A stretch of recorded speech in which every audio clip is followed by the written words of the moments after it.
bá ṣe máa ń ṣe nìyẹn o àti gbọ́dọ̀ set ẹ bá. Oyè mi àwa náà ní studios ẹ. Àbí náà láti máa wo gbogbo ẹ.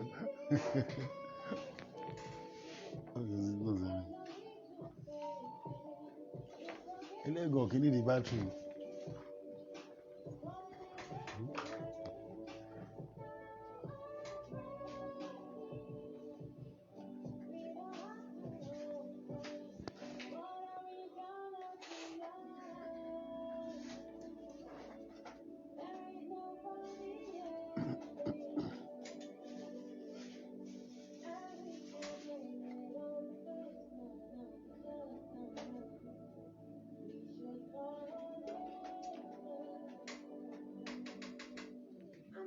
Kí ni channels tẹ́ fẹ́ kàn ti lọ wò? Ustaz Jamiu Adégún Lórí Facebook. lórí Facebook. A ti send àwọn ẹ̀rọ sí wọn, àwọn ẹ̀rọ àtàlátò rẹ̀ nù. Bẹ́ẹ̀ ni.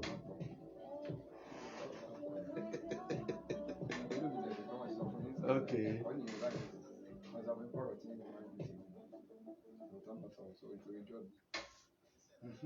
A ti wà live ẹjọ́. 3 o'clock, 100.5 Inspiration FM.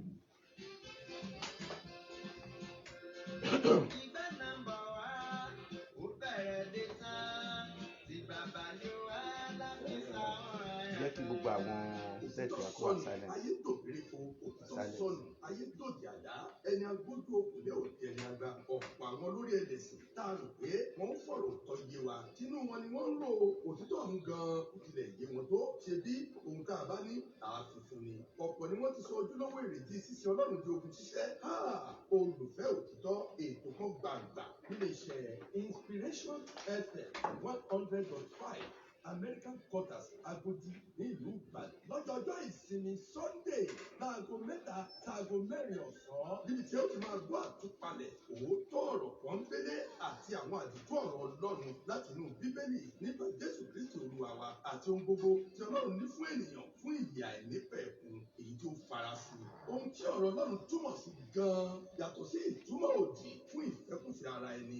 Ọ̀rọ̀ Ọlọ́run wípé ẹ̀yin yóò mọ òtítọ́ yóò sì sọ yín di òmìnira. Ètò olùfẹ́ òtítọ́ pẹ̀lú atọ́kùn ètò Ìfẹ́ Adélẹ́gàn ẹni ọ̀wọ̀ pẹ̀lú arákùnrin Adébísí Adélékè. Láti mọ̀ nípa ètò yìí 08034352253 tàbí 08055380814.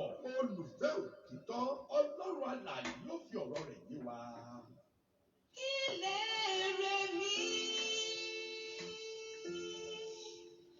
Ilé rẹ̀ mi. Lẹ́yìn làálàá mi.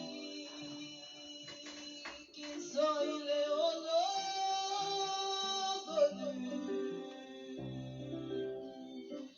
Lẹ́yìn gbogbo wàhálà mi. Kì í sọ ìjọba Ọlọ́run nù. Yóò ti burú tán. Tó a dúpẹ́ fún Ọlọ́run Olódùmarè ọba tí ó mú wa lọ lọ́sẹ̀ tó kọjá bẹ́ẹ̀ bá gbàgbé lọ́sẹ̀ tó kọjá náà ni mò ń dágbére lórí ètò yìí òun náà rèé o a tún ti padà dé Ọlọ́run náà ni èyí tí sì fi jẹ́ Ọlọ́run náà nu òun ni máa ń pa wá mọ́ kò sí lọ́wọ́ ẹ̀dá ènìyàn kankan o a dúpẹ́ a tún ti dé lónìí náà nu ètò yín ètò wa ètò tí ó ti di gbajúgbajà tí gbogbo yín náà sì ti mọ̀ òun náà ni a tún gbé ká yín mọ́ bí gbogbo tí ó bá ká yín mọ́ ẹ kú déédé àsìkò yìí bó bá tayọ orílẹ̀-èdè Nàìjíríà ẹ sì káàsán lórílẹ̀-èdè Nàìjíríà àti agbègbè rẹ̀ olùfẹ́ òtítọ́ lórí orúkọ ètò yìí o akíyín jákèjádò ní gbogbo òní náà ni 30 oṣù karùn-ún ọdún 2021 òní náà sì ni Sunday tó kẹ́yìn nínú oṣù yìí a dúpẹ́ fún Ọlọ́run. Ìfẹ́ Adélẹ́gàn ni ó kọ mi gẹ́gẹ́ bí ẹ̀yin náà ti mọ̀ ètò tòní ní ìjàndógún ni mo ti kéde ẹ̀ fún wa wípé àgbàlejò nígbà oṣù ti di ní ìjẹjọ àtúkéde ẹ̀ fún wa wípé tó bá di lónìí àgbàlejò lórí ètò yìí kó sì lè dá náà ni náà ni gbogbo tí à ń bá kí ọlọ́run kò ní í fi wá sílẹ̀ o àmín. tó bó o láti ṣe lónìí bí mo ti sọ fún wa lẹ́ẹ̀kan àwọn àlejò mi arákùnrin mi Adébísí Adélékè tí òdúnyán lórí ètò ìwé iṣẹ́ àìmọ̀fọ́lóko bí olùdánilẹ́kọ̀ọ́ wa wọ́n wà nílé agbára pẹ̀lú mi lónìí o. bákan náà ni àlejò wa pàtàkì lónìí àwọn náà tún ti wà nílé agbára pẹ̀lú mi eléyìí Ustaz Jamiu Adégúnwà àwọn náà wà nílé agbára pẹ̀lú mi gbagbagba jẹ́ á ṣe báyìí ní pápápá torí pé wọn rọ́jọ́ mùsùlùkùn lónìí ohun tá a gbé wá màá nà bẹ́ẹ̀ á sọ gẹ́gẹ́ bí ìmọ̀ ti sọ fún wa lápá tún àti lápá sì lọ́nà kínní àti lọ́nà kejì a ó ṣe àwọn àlàyé kan kó lè yé gbogbo wa náà ni. lẹ́yìn eléyìí a sì gba àwọn ìbéèrè wọlé láti ọ̀dọ̀ ẹ̀yin aráalé ẹ̀yin olùgbọ́ wa.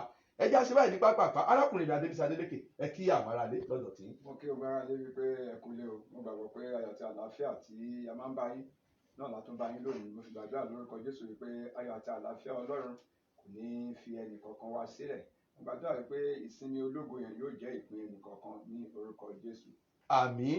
tó àlejò wa pàtàkì Ustaz Jamiu Adégúnwà ẹ bá ní kí àwọn olólùfẹ́ yín àti àwọn aráalé o.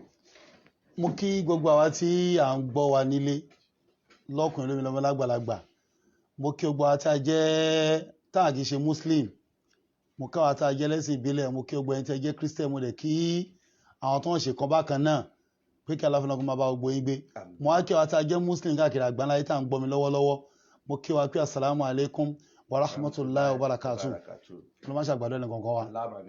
tó ẹ jẹ́ ìṣe báyìí náà kí n gba ọ̀nà yọ.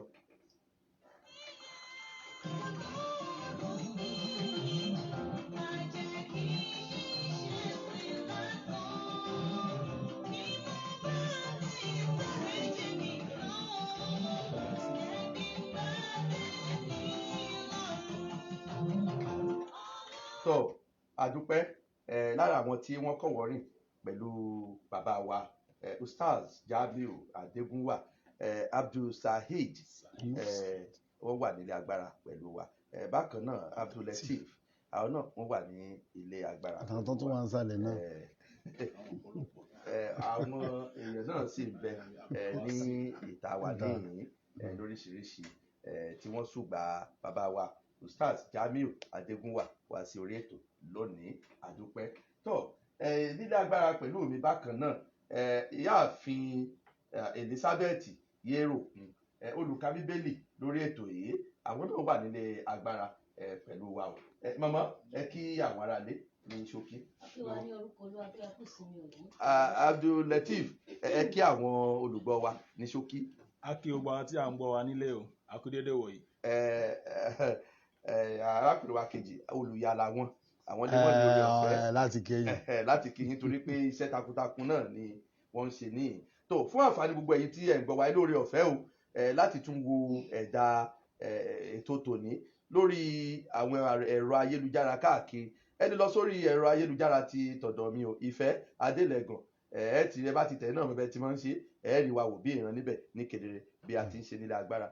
bákan náà ẹ tún lè rí wò ní ojú òpó ti Ustaz Jamiu Adégúnwà lórí Facebook náà gbogbo tí a sọ yìí mọ̀ rí wò ní kétékété. bó sì jẹ́ pé ti iléeṣẹ́ wa ní iná Inspiration 100.5 lọ́bẹ̀ Inspiration 100.5 náà ni tún mọ̀ rí wò ní Facebook tiwa náà ní kétékété. ẹ ṣé o ẹ jẹ́ kí n tún ṣe báyìí náà mò ń padà bọ̀ o. Nígbà tí wọ́n bá ṣiṣẹ́ láyé, jẹ́ kí n sì rí lọ́rùn. Tí wọ́n bá parí eré dé mi, jẹ́ kí n bá débi lọ́rùn. Olúwa ni ìjọba bá mi lọ́wọ́ Ọlọ́run. Fún mi délé ògo. Tó ó dá mi lójú pé gbogbo ẹ̀sìn tí à ń ṣe lórílẹ̀ ayé náà la gbàgbọ́ pé a kò bí njọ́ kan ibì kan ni ó sì jẹ́ ààbọ̀ gbogbo wa òun náà ni pàtàkì ẹ̀sìn pé kí a lè rí ibi dé sí àdúrà mi náà ni pé gbogbo làálàá wa láyé eré ìje wa gbà bá ṣe tán a rí ibi dé sí àtàlùjọ́ náà ni àti pàdísè ni ibì kan náà ni à ń sọ pé kí a lè rí ibi dé sí a ò ní kùnà àmín. Tó ẹ jẹ́ kí a wò báyìí ibi tí à ń lọ lónìí tí a ó jọ tanná sí tí a ó sì wò òun náà ni pé gbogbo wa la gbà pé Jésù ó wá sínú ayé yìí o, ó ṣe eléyìí tí ó lè ṣe ó sì tún padà, bó tẹ̀ pé ọ̀pọ̀lọpọ̀ olórí ẹ̀sìn náà ni wọ́n ti wáyé tí wọ́n sì tún padà. Ṣùgbọ́n kó tó di pé mo ti ẹ̀bẹ̀ ní tí a tiẹ̀ sọ̀rọ̀ lé lórí lónìí, ohun tí ó fa èrèdí ètò tòní tí ó fi rí bẹ́ẹ̀ ó fẹ́ lè jẹ́ pé arákùnrin Adébísí Adélékè tó ń ti arákùnrin Ustaz Jamiu Adégúnwà fún gbogbo tí kò bá bí ọ̀rẹ́ ni a lè pè wọ́n o ọ̀rẹ́ ni torí pé lọ́pọ̀ ọgbà kò sí ètò tí kálukú wọn ń ṣe tí wèé bára wọn sọ̀rọ̀ gbọ́ wá ajá síbẹ̀ àwọn ọ̀dà ètò ilé náà ajá sọ́dẹ̀ yìí náà torí ó fẹ́ jẹ́ pé lọ́pọ̀ ọgbà bá a bá parí ètò olùfẹ́ òtítọ́ arákùnrin Jamiu àti arákùnrin Adébísí wọn á tún bára wọn sọ̀rọ̀ lọ́pọ̀ ọgbà bí arákùnrin Jamiu náà ṣe ètò tiwọn ní orí stúdíò wọn ó tún jọ sọ̀rọ̀ ló bá ní ọ̀dà ẹjẹ́ àtúnjọ wo àwọn kankan jọ wo àwọn kankan ṣùgbọ́n tá a jọ wò lónìí Jésù wáyé ó sì ti lọ àwa wò pé ó lóun padà bọ̀ a ní ó padà wá kò padà wá ẹ jí ká wò náà ẹ jẹ́ bẹ̀rẹ̀ báyìí ó dáa kó tó di pé mo bẹ̀rẹ̀ fún àǹfààní èyí tí ẹ lọ mú báírò yín àti ìwé yín láti kẹ́kọ̀ọ́ lónìí lọ́tún àti lósì ẹ jẹ́ ìsìn báyìí yín kàn sọ ní tí a sọ̀ lé lórí torí pé a fún ẹ̀yin ará ní láǹfààní láti tún pè wọlé fún ìbéèrè yín ohun tí àjọ wò iná ni pé ǹjẹ́ Jésù ń padà bọ̀ ǹjẹ́ ànábì Ìsá ǹjẹ́ ń padà bọ̀ ìtàsọ̀ lónìí nínú ẹgẹ́ bí àtijọ́ pínyàmọ́ rẹ̀ fúnra wa ẹ jẹ́ kí n ṣe báyìí lẹ́ẹ̀kan sí ẹ jẹ́ ń dókè lọ́hùn ká gbọ́ orin síwájú ẹ̀kẹ́ fi lè mú báírò àtiwé yín nígbà bá padà dé kí ètò bẹ̀rẹ̀.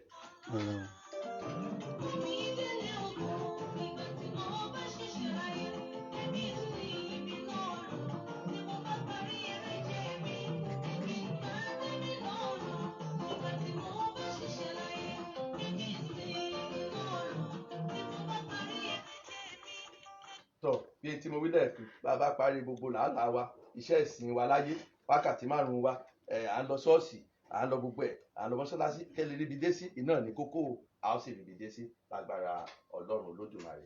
Tó arákùnrin Ustaz Jamiu Adégúnwà ọ̀rọ̀ rẹ o ànábì Ìsá olórí ẹ̀sìn kìrìsìtẹ́nì ni kódà àwọn kìrìsìtẹ́nì mú ó kọ látọ̀dọ̀ rẹ̀ Jésù Kristi wọ́n pè ní Kristi wọ́n sì ní àwọn ọmọlẹ́yìn ni pé kírísítẹ́nì ni àwọn o àwa wò pé wọ́n sì ní padà bọ̀ àbí ọ̀padà ṣé bẹ́ẹ̀ náà lórí ní abala ti ọ̀dọ̀ ti apá ti ẹ̀sìn ti Islam náà ṣé bẹ́ẹ̀ lórí ṣé Jésù ṣe ń padà bọ̀ ǹjẹ́ ń padà bọ̀. ẹ ṣeun olóòtú mo kí gbogbo ara lé tí à ń gbọ́ mi lọ́wọ́lọ́wọ́ mo dẹ̀ kí ọ̀rẹ́ mi pàtàkì náà Adébísí mo kí wa lẹ́ẹ̀kan sí pé kí àlàáfíà Ọlọ́run kó máa bá gbogbo àgbé. Tọ́pìkì tí a ń sọ̀rọ̀ lé lórí lẹ́nìí tọ́pìkì kan tí ó kẹnu gan ni kódà gan mùsùlùmí gan pín sí méjì lórí ẹ̀ kódà kírísítẹ́nì gan pín sí méjì lórí ẹ̀ torí àwa mùsùlùmí kan gbàgbọ́ pé Jésù ń padà bọ̀ àwa kan gbàgbọ́ pé kò ní wá mọ́ kódà mo rí kírísítẹ́nì tó ní Jésù ò ní wá mọ́ wọ́n pe pásítọ̀ yìí ní pásítọ̀ Ray ó wà ní US ó ní Jésù ò ní wá mọ́ kódà mo rí látọ̀pọ̀ àwọn kan ní àwọn Roman Catholic kan táwọn Jésù ò ní wá mọ́ but kí ni pọ́ìntì tí a ní àwọn tó ló ń bọ̀ kí ni pọ́ìntì wọn ká gbé ní ọ̀rọ̀ onímùsùlùmí dé níbẹ̀rẹ̀ pọ́ìntì àwọn tó ló ń bọ̀ kò sí pọ́ìntì ẹyọ kan nínú Kùránì pé Jésù ń padà bọ̀ nílò ọkọ̀ dájú àyà kan tó máa wá rún mọ́ wọ́n máa ń ṣe bóyá ìlágbọ̀ọ́yé ẹ̀ ní o ní kí n pè é ìyẹn ní Quran chapter 4 verse 157 torí àsìkò nítorí wà ń bẹ̀rẹ̀ ni pé a'udhu billahi minash shaitani rajim bismillahir rahmanir rahim jásáré kàrárá bíi ní kíákíá. a'udhu billahi minash shaitanir rajim bismillahir rahmanir rahim. Ọlọ́run ni wa qawlihim. àyà yẹn àwọn tó máa ní Jésù ń padà bọ̀ wọn ò kí ń gbé láti ìbẹ̀rẹ̀ wọn lọ́lọ́run sọ pé wọn ò pa wọn ò kọ́ má gbélébù ibi táyà ti bẹ̀rẹ̀ kọ́ nìyẹn nítorí bí àyà gan ni pé àwọn Júù tó wà ní Mọ̀dínà nọ́mbà nọ́bì sàrásánà hagiu pé àwa máa pa ẹ́ bá ṣe pànọ́bì Ìsá ìjọ òní ìyẹn Jésù Ọlọ́run á fún wọn lésì pé bẹ́ẹ̀ kọ́ o ọ̀rọ̀ tó fi وقولهم إنا قتلنا المسيح عيسى بن مريم رسول الله. ọlọ́ọ̀ni àti ọ̀rọ̀ wọn tó fi ń jẹ́ aláyà tó fi ń yangàn pé àwa ti pa Jésù ọmọ Màríà òjíṣẹ́ Ọlọ́run ọmọ.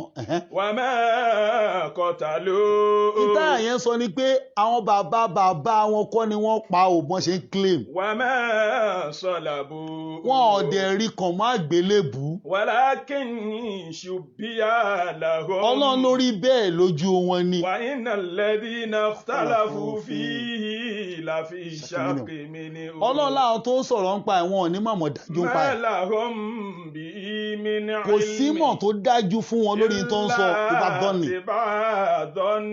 àyàfi àbádídá a gbọ́ pé ó jọ pé yẹkìn. Ọlọ́run ní pẹ̀lú àmì ìdánilójú àwọn kan náà pa o. àwọn kan ni wọ́n pa ànábì Ìsá tá à ń pè ní Jésù. náà bó máa ń lọ ni pé àyà tó máa sábà lọ mọ́ nìyẹn. àyà òde sọ pé Jésù òkú àwọn kan ni wọ́n pa ní ìtumọ̀ ẹ̀. now nítorí ìtumọ̀ tó ń sọ ẹ ṣeun sà. now àwọn àyà kan wá wà ní Quran tó jẹ́ kó yé wa pé kò sí ànábì Ọlọ́run kan àti Jésù ni o àti Mósè ni o tí ó wà láyé kí Muhammadu tó dé láàyè.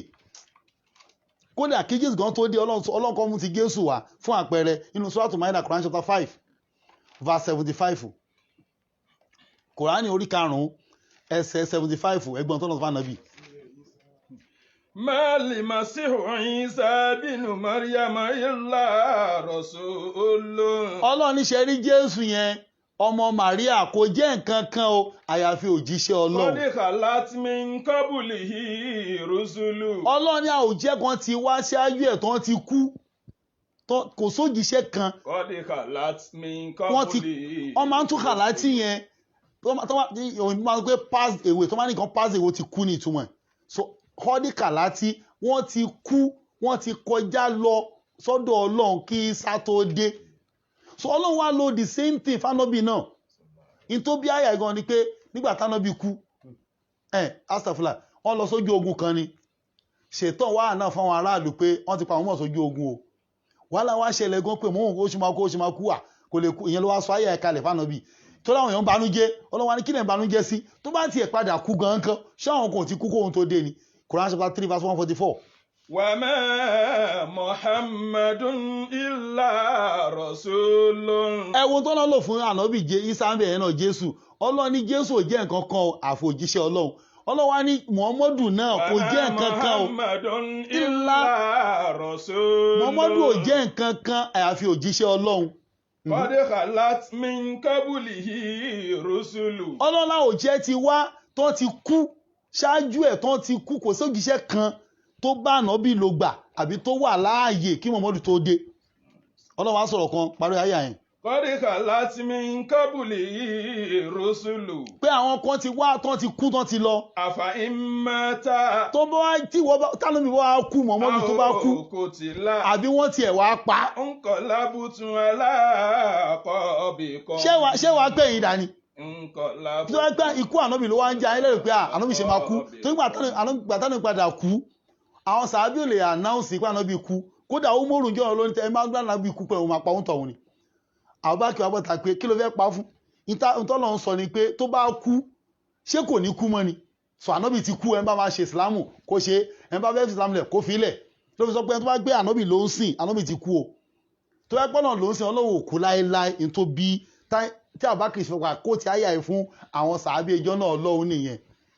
now ó jẹ́ àyà ẹlẹ́ẹ̀kejì Jésù náà wá sọ̀rọ̀ kan ní bẹ́ẹ̀lì kí sáré mú yẹn mọ́ kí tó tún mú àyà Kùránì wá nínú Matthew chapter 10 ọ̀rọ̀ ẹ̀bẹ̀ láti verse 1 nígbà tó fẹ́ rán àwọn ẹlẹ́yìn jáde torí àsìkò 21-23 ni kò ti gbé torí àsìkò Matthew chapter 10 from verse 21-23 ó ń sọ̀rọ̀ bóyá máa rán àwọn ẹlẹ́yìn jáde lọ gbá lọ àwo ó wá sọ dáàyè kan. arákùnrin yóò sì fi arákùnrin rẹ̀ fún pípa. ó sọ gbogbo ohun tó máa ṣẹlẹ̀ tó máa lọ wàásù ẹ̀hẹ́n. àti bàbá yóò sì fi ọmọ rẹ̀ fún pípa. bẹ́ẹ̀ni. àti àwọn ọmọ yóò sì dìde sí àwọn òbí wọn. bẹ́ẹ̀ni. wọn ó sì mú kí a pa wọ́n. bẹ́ẹ̀ni. gbogbo ènìyàn yóò sì kórìíra yín nítorí orúkọ mi. tó lórúkọ ṣùgbọ́n ẹni tí ó bá forí tì títí dé òpin. bẹ́ẹ̀ni la ó gbàlà ní àwọn ẹlẹ́yìn Jésù gánà lọ ẹ̀hẹ́n. ṣùgbọ́n bẹ́ẹ̀ni. nígbà tí wọ́n bá ṣe inúnibíni sí yín. ó wá ní ṣùgbọ́n o tẹ bá ń wàásù tó bá persecute ní ìlú yìí mẹ́wàá gbóòlù tó sọ ọjọ́ náà lọ́hùn Jerusalem ní Israel yìí o tó ní Matthew chapter 15:24. Jésù fún wa wípé Jésù sọ fún wa pé a kò rán mi bí kò sí sí àwọn àgùntàn ilé Ísírẹ́lì tí ó nù. àwọn tó ń bá wí nìyẹn jọ náà lọ́hùn ó wá tó máa ṣe níbi sí ní Galilee ẹ sá lọ sí òmíràn. ẹ sá lọ sí òmíràn. lóòótọ́ ó wá ní lóòótọ́ ni mo sáàwí fún yín. ni mo sáàwí fún yín. ẹ̀yin kì yóò lè ré kọjá gbogbo ìlú Ísírẹ́lì tán. ẹ lè tí ì kúrò nílẹ̀ Ísírẹ́lì méjèèjìlá títí tán. ọmọnìyàn yóò fi dé. ìbéèrè tí máa ń gbogbo Christian tó wà láyé lérè tó gbọ́dọ̀ tó rán tẹ̀lé Jésù o wá ìta ṣe ń tẹ̀lé Jésù Nàìjíríà torí Jésù àdéhùn Jésù yìí ti ń padà bọ̀ Jésù wá ní ẹ lè tí wàá fi ẹ kì yóò ré kọjá gbogbo ilẹ̀ Ísírẹ́lì tán títí ọmọnìyàn yóò fi dé. ẹ lè tí ì kọjá ṣé kí n dúró díẹ̀. bẹ́ẹ̀ ni sá nítorí àkókò wa ó fẹ́ jẹ́ pé ìbéèrè tí ibi tá à ń lọ lónìí àwọn ẹ̀kọ́ ọ̀hún pẹ̀ka bẹ́ẹ̀ni torí pé ǹjẹ́ Jésù ń padà bọ̀ ní àkòrí ṣùgbọ́n gẹ́gẹ́ bí tí arákùnrin Ustaz Jamiu Adégúnwà tí wọ́n ṣe lálàyé wípé abala kan nínú ẹ̀sìn Islam gbàgbọ́ pé ó ń bọ̀ àwọn kan gbàgbọ́ pé kò wá mọ́ náà tí wàá mọ́ ẹlẹ́mìí wà. ọ̀rọ̀ onú Quran wọ́n wo tí oníkàkú fi gbé ọ̀rọ̀ rẹ̀ lẹ́sẹ̀ kódà wọ́n tún lọ́nu Bíbélì láti gbé lẹ́sẹ̀ kódà wọ́n nínú ẹ̀sìn Kírísítẹ́nì kan ó wà nù tán ní kò tún ní wá mọ́ sọ pé kò wá mọ́ àwọn kan ní ń bọ̀ ẹ̀jẹ̀ yíjú sí apá kejì arákùnrin Adébísí Adélékè ǹjẹ́ Jésù ń padà bọ̀. ẹ ṣeun tá a bá fẹ́ mọ ohunkóhun nípa Jésù tá a fẹ́ mọ kúlẹ̀kúlẹ̀ nípa Jésù tá a fẹ́ mọ àwọn ènìyàn tó bá Jésù rìn àwọn tí Jésù sọ lójú wọn ohun tó ṣe lójú wọn tá a bá fẹ́ rí lẹ́kùnrẹ́rẹ́ kò sí ìwé míì tá a lè fẹ́ wò tá a lè ti rí gbogbo ẹ̀ bí kò ṣe Bíbélì. Àwọn bàbá fẹ́ sọ nípa pé Jésù ń padà bọ̀ kò sí ibi tẹ́ ti máa rí lẹ́kùnrẹ́rẹ́ bó ṣe sọ fún àwọn ọmọ ẹ̀yìn ẹ̀ lẹ́yìn Bíbélì. So gbogbo ìgbìyànjú tí ẹnikẹ́ni lè máa gbà láti fẹ́ sọ nípa ìpadàbọ̀ Jésù èèyàn lè rí ohunkóhun sọ bí kò ṣe ká máa sọ nǹkan mìíràn tí a bá jẹ́ pé Bíbélì la máa kà torí Bíbélì la ti máa rí. Now Jésù ń bá àwọn ọmọ ẹ̀yìn ẹ̀ sọ̀rọ̀ ní màá kàn máa gé pépèpé nínú Matthew chapter 24 àìpẹ́ láti ìbẹ̀rẹ̀ Matthew 24 Jésù wá ń bá àwọn ọmọ yẹn sọ̀rọ̀ àwọn ọmọ yẹn béèrè lọ́wọ́ ẹ̀ bá mi ka ẹsẹ̀ kìíní sí kejì. Jésù sì jáde lọ sí tẹ́ḿpìlì. Jésù sì jáde lọ. ẹ má bọ̀ ẹgbẹ́ ní síbí.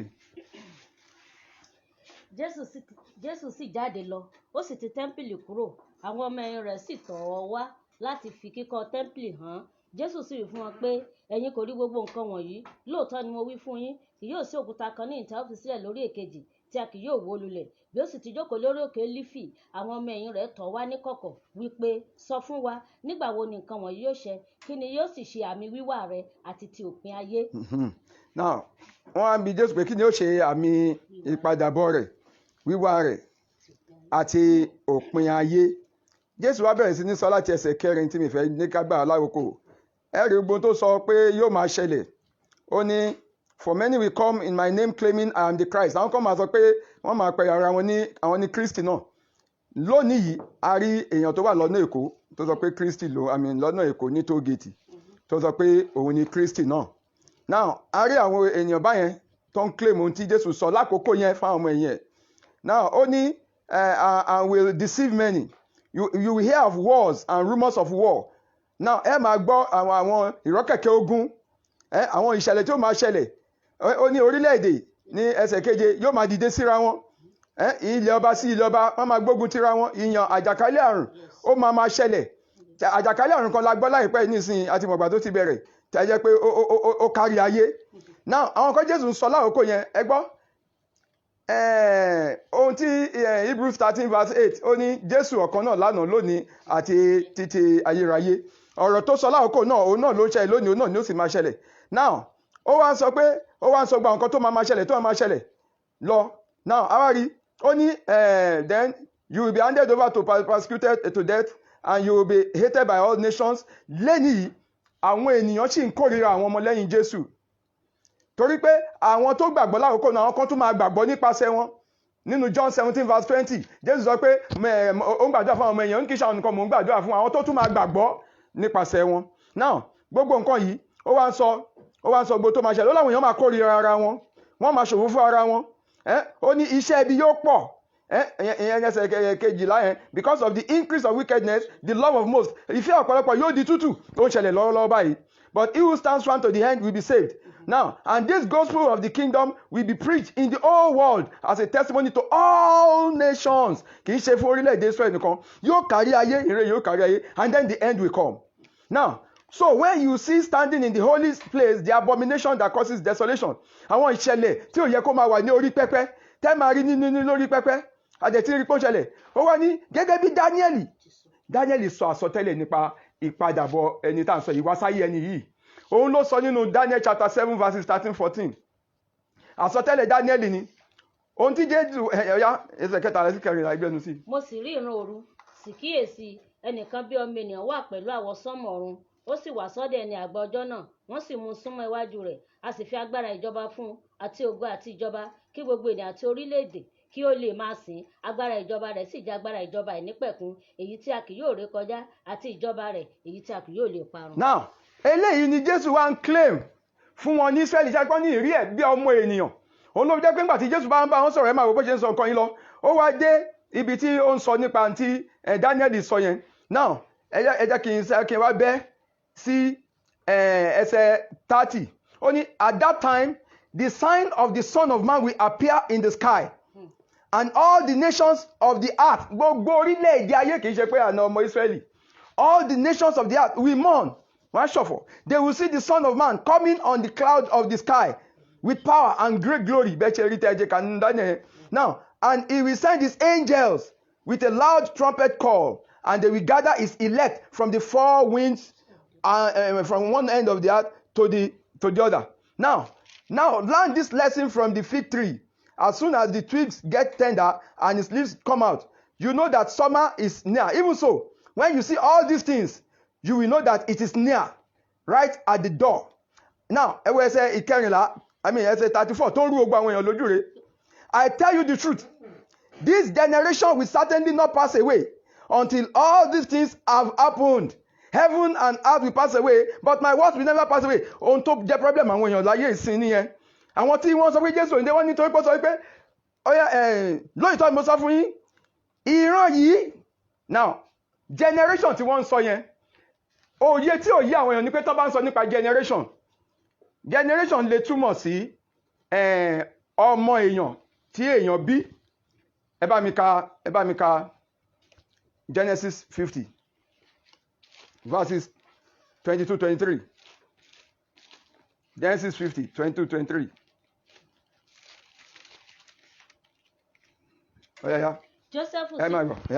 Jósẹ́fù sì jókòó ní Íjíbítì òun àti ilé bàbá rẹ̀ Jósẹ́fù sì wà lé 150 ọdún Jósẹ́fù sì rí àwọn ọmọ lójú Éfrémù tí ìran kẹta àwọn ọmọ Mákírì ọmọ Mánásè ilé àsìgbé ka orí eékún Jósẹ́fù pẹ̀lú. wọ́n ní he saw the third generation of Ephraim's children ó rí ìran kẹta ìyẹn ni pé ó rí ọmọ ẹ̀ ó rí wọn ìyẹn náà lo generation fún àwọn èèyàn kọ̀ọ̀kan yẹn ọmọ kọ̀ọ̀kan tó ń bí generation wọn now ó rí ẹnì kọ̀ọ̀kan wọn ìran kẹta ilé ìbímọ ilé ó tó rọ ọmọ ẹ̀ ìyẹn náà ń lo generation bẹ́ẹ̀. Now tó bá tún sọ nípa nǹkan tó ń sọ ń bì generation ẹ wo Matthew chapter 12 verses 38-39 now Matthew 12:38-39 ó ní ọ̀ya ẹjọ́ kí n sáré kà ní English. Then some of the Pharisees and teachers of the law said to him, Teacher, we want to see a miraculous sign from you. He answered, a wicked and adulterous generation asks for a miraculous sign. Kì í yẹ pé ó ń sọ nípa nǹkan tó ń sọ nípa generation bí ni pé àwọn ẹni paramọ́lẹ̀ àwọn ẹni bí àwọn ló máa ń béèrè so generation yìí tó fún pé àwọn ènìyàn àwọn irúfẹ́ àwọn èèyàn báyìí náà máa ń béèrè fún iṣẹ́ ìyanu àwọn oníṣẹ́ ẹbí àwọn paramọ́lẹ̀ ẹ̀dá irú àwọn èèyàn báyẹn lẹ́ni ó wà bẹ́ẹ̀ kì í ṣe pé bóyá lákòókò kan títí láé àwọn èèyàn tẹ́ bá rí báyìí generation irú àwọn èèyàn báyìí irú àwọn èèyàn kan tó sọ nìyẹn. Now kan tó wá sọ ní Matthew 24 tẹ́ wá kà yẹn tó sọ pé this generation yẹn ni pé ìran tí mo ń sọ nípa àwọn ìṣẹ̀lẹ̀ tí mo ló máa ṣẹlẹ̀ yìí ó ní in those days ẹ̀yẹ tuntun wo 24 pé àwọn nǹkan tí mo ń sọ yìí nígbà tó bá ń ṣẹlẹ̀ ìyẹn ni pé kò ní ṣaláì má ṣẹlẹ̀ àwọn àkókò yẹn ní ṣaláì má dé ìyẹn ni pé tí n bá sọ pé ọ̀rọ̀ mi kò ní lọ láìṣẹ. Now ìyẹn ni pé ọ̀rọ̀ mi á ṣẹ. Now nǹkan tí kò sí ohun tó lè ní kó má ṣẹ. Now generation yìí kò ní ṣaláì má wáyé tí ẹ ó máa rí gbogbo nǹkan tí mo sọ yìí, gbogbo ìṣẹ̀lẹ̀ tí mo ló máa ṣẹlẹ̀ yìí, ìran yẹn ó máa dé because by the time tẹ bá ń kà á ẹ máa kà á ó ní pé at that time verse 20 yẹn verse 30 yẹn at that time ní verse 29 immediately after the distress of those days, ìyẹn ni pé ọjọ́ tí mò ń sọ tó bá dé, so òun nìkan tó ń sọ bẹ̀rẹ̀ wípé generation yẹn ni pé this generation is certainly not pass away, ìyẹn ni pé ìgbà tí mò ń sọ yìí kò sí tó lè yẹ, ó máa ṣẹlẹ̀ tẹ́ máa rí tí àwọn orílẹ̀-èdè máa gbé ogun tira wọn, àkókò yẹn máa dé ṣáá ni, lóòótọ́ mo sọ fún yín kò lè yẹ ní tí mo sọ yìí ó máa ṣẹlẹ̀ lákòókò, olóòdì ẹ̀ ṣẹlẹ̀ lákòókò yìí, ẹ jẹ́ kí n mẹ́nu dó báyìí ná. àdúpẹ́ ohun tí ẹ gbàgbọ́ ni pé Jésù òun padà bọ̀, ìyẹn ni ohun tí ẹ ṣe àlàyé lé lórí. tó gbogbo ẹ̀yin aráalé ọ̀rọ̀ rẹ o, mo kí yín pé ẹ kú kalẹ̀ ẹ sì kú ìgbádùn wa, kódà ẹ kú ojú ìwòran wa lórí ẹ̀rọ ayélujára. arákùnrin Adébísí Adélékè ní Jésù ń padà bọ̀, wọ́n sọ bẹ́ẹ̀. arákùnrin Ustaz Jamiu Adégúnwà wọ́n ní tó ó pín sí méjì nítòótọ́, àwọn kan gbàgbọ́ pé ó ń padà bọ̀, bẹ́ẹ̀ làwọn kan sì gbàgbọ́ pé kò wá mọ́. tó wọ́n sì wọnú àlùkùránì lọ, kódà wọ́n wọnú bíbélì láti fi ẹsẹ̀ ọ̀rọ̀ yìí múlẹ̀ pé ó pín sí méjì o. bẹ́ẹ̀ sì rèé sà, a gbọ́dọ̀ wo tí àwa gan gbàgbọ́, àwa gan ò lè dúró lórí fẹ́ǹsì ká máa wò yín ká máa wo ọ̀hún, bó tẹ̀ jẹ́ pé tẹ́ wíwù náà àwọn aráalé á ṣe ojú òpó, kírísítẹ́nì ò pè, àwọn mùsùlùmí náà máa pè, àwọn aráalé ó pè láti fi èrò wọn hàn pé bó ti rí lọ́kàn tiwọn. sà ẹ wá já tún wò báyìí, kí ni ó jẹ́ ìgbàgbọ́ tí gbogbo tó ta lè pè ní general belief or ìgbàgbọ́ tí nípa Jésù gan nínú ẹ̀sìn Islam, pé ta ni Jésù gan, torí pé tá a bá wo bóyá tó jẹ́ ń bẹ̀ la lè wo ìgbàgbọ́ ibo ló dé tó fi pín méjì o, táwọn kan pé ó ń padà bọ̀, àwọn kan ní kò padà wá mọ́ gẹ́gẹ́ bí àwọn mùsùlùmí. ta ni Jésù gan nínú bẹ̀rẹ̀? ẹ jẹ́ ká wọnú Kùránì lọ. Kùránì ló máa ṣàlàyé ẹni tí Jésù jẹ́ nínú Kùránì orí 3 jáka Yorùbá torí àsìkò láti ẹsẹ̀ 49 torí àsìkò. a ó ṣe ní òjíṣẹ́ kan. ká lè mọ ẹni tó ń sọ̀rọ̀ nípa ìbá ń gbé láti verse 45 nìkan ní kó kápá lọ sí 49. nígbà tí màláíkà sì wí pé. nígbà tí áńgẹ́lì wí pé. ìrẹ Màríyámà. ìrẹ Mọ́ríà. dájúdájú o. Ọlọ́run fún ọ ní ìró ìdùnnú pẹ̀lú gbólóhùn kan láti ọ̀dọ̀ rẹ̀ wá. bẹ́ẹ̀ ni. ẹnìkan tí orúkọ rẹ̀ yóò máa jẹ́ ẹni tí orúkọ ó máa jẹ́ Mèsáyà Jésù ọmọ Màríyámà. ọmọ Mọ́ríà. abiyì ni ní ayé àti ní ọ̀run. abiyì láyé ni àti lọ́run. yóò máa bẹ nínú àwọn ẹni tó súnmọ́ Ọlọ́run. á wà nú àwọn ẹni tó súnmọ́ Ọlọ́run. verse 49. a ó wá ṣe ní òjíṣẹ́ kan. Ọlọ́run ní Jésù táwa ń wí yìí o, a máa ṣe ní òjíṣẹ́ kan. sí àwọn ọmọ Ísírẹ́lì. sí àwọn ọmọ Ísírẹ́lì. àrùn Ísá sí gbogbo àgbáńlá ayé Ísírẹ́lì láràn sí bí Kùránì ṣe gbé wá nìyẹn. now tẹ́ bá lọ wo gbà tí Jésù náà wá dé nínú Kùránì chapter 61 verse 60, Kùránì 160 ó lé ẹsẹ̀ 6. ní àti pé ṣe ìrántí. Ọlọ́run ṣe ìrántí. nígbà tí Ísá ọmọ Màríyámà sọ wípé. nígbà tí Jésù ọmọ Màríà sọ wípé. ẹ̀yin ọmọ Ísírẹ́lì. dájúdájú. èmi jẹ́ òjíṣẹ́ Ọlọ́run sí yín. èmi jẹ́ òjíṣẹ́ Ọlọ́run sí ẹ̀yin nìkan. ṣẹ́ni tó rú ayé lójú lè ní ni pé ṣẹ́ni Jésù torí pé àwọn òyìnbó nǹkan kan àti pé tó máa ń dùn èmi gbogbo tó ìbá ti gbé wa la máa ń gbà á kí n ronú sílẹ̀ dúdú rárá. tó bá jẹ́ àwa la ni Jésù ni láfíríkà òyìnbó ò ní gbàgbọ́ láéláé, wọ́n á bí ní pé dúdú ni, wọ́n ń gba tó bá wá lójú gbọ́. gbogbo bá ti jẹ́ tó òyìnbó àwa la wọn fẹ́ dá ìrìn wa sínú òyìnbó, àwọn fẹ́ wọṣọ òyìnbó gbogbo tó òyìnbó. tẹ́ bá dẹ̀ wò tó òyìnbó máa ya fọ́tò Jésù funfun ni, fọ́tò Ádámọ̀ funfun ni, fọ́tò Éfà funfun ni, Jacob tó bá fẹ́ ya èṣù dúdú ni. wọ́n bí ní pé kò sí tó lè tọ́jọ́ dúdú wájú ní tí ò dáa lọ. náà má lò ní pé Jésù gbà tó Ọlọ́run jẹ́ kó yanu Kùránì pé Jésù tẹ rí iye òjíṣẹ́ Ọlọ́run ni, bó ti ka àwọn kọ̀ọ̀kan síwájú lẹ́ẹ̀kan tí mo ti mú wá. Ọlọ́run wá jẹ́ kó yá pé nígbà tí Jésù dé ẹni tá a máa rán sí ọmọ Ísírẹ́lì kódà ó wà ní Bíbélì kó tó bí Jésù àsọtẹ́lẹ̀ mẹ́ta ló wà ńlẹ̀. Àsọtẹ́lẹ̀ àkọ́kọ́ ní Matthew chapter 1 verse 21 ká lè mọ̀ pé Jésù ọmọ Ísírẹ́lì là ń rán sí. Yóò pe orúkọ rẹ̀ ní Jésù torí òun yóò gba àwọn ènìyàn rẹ̀ là kúrò. Òun ló máa gba àwọn èèyàn tiẹ̀ là kúrò ní àwọn èèyàn Jésù. Matthew orí kejì ẹsẹ̀ kẹfà. Ìwọ Bẹ́tílẹ́hẹ́mù ní ilẹ̀ Jùdíà, ìwọ kò kéré jùlọ nínú àwọn ọmọ aládé Júdà, nítorí láti inú rẹ ní baálẹ̀ kan yóò ti dìde tí yóò ṣe ìtọ́jú àwọn ènìyàn mi Ísírẹ́lì. Ó máa ṣètọ́jú àwọn ènìyàn Ísírẹ́lì. Nígbà àwọn abí Jésù náà sáyé òun náà yan even gbà tán gbé dání báyìí wọ́n gbé lọ bá wòlíì kan nínú Luke chapter 4 verse 34 and 35. Simoni sì súre fún Màríà. Ó wí fún Màríà ìyá rẹ̀ pé ó fún Màríà ìyá rẹ̀ wípé a gbé ọmọkùnrin yìí kalẹ̀. A gbé Jésù yìí kalẹ̀ fún ìṣubú àti ìdìde ọ̀pọ̀lọpọ̀ ní Ísírẹ́lì. Kò ṣe gba ayé Ísírẹ́lì nìkan ló bá wí. Nígbà Jésù náà wá dá mẹ́wàá Ísírẹ́lì gba orílẹ̀-èdè méjìlá náà ní. Jésù òyìn ọmọlẹ́yìn mẹ́tàlá méjìlá ló yàn nínú Matthew chapter 10 verse 5 and 6. Àwọn méjìlá àwọn ènìyàn Jésù rán. Bẹ́ẹ̀ni. Ó sì fi àṣẹ fún wọn. Ó pàṣẹ fún wọn pé kí wọn kí wọn má lè sọ lọ sí ọ̀nà kèfèrí. Ẹ má lọ sọ́dọ̀ kèfèrí o. Wọn kò sì gbọdọ̀ lọ sọ́dọ̀ àwọn ará Samaria. Samaria wọ́n ń ṣe kèfèrí bọ́ wọ́n ń ṣe àwọn tí máa ń sin lọ́hùn náà. Ẹ má wọbẹ̀ o. Ṣùgbọ́n ẹ kúkú tọ̀ àwọn àgùntàn ilẹ̀ Ísírẹ́lì tí ó nù lọ. Ló jẹ́ ayé Jésù fúnra ìran mẹ́ta ló wà. Ísírẹ́lì, kèfèrí àti àwọn Samaria. Jésù ní ẹ má wọ ọbẹ̀ o, ẹ má lọ sọ́dọ̀ àwọn kèfèrí o. Samaria ẹ máa ọbẹ̀ àwọn tá a rán mi sí ní Ísírẹ́lì tó sọnù. Náà tó dé àsìkò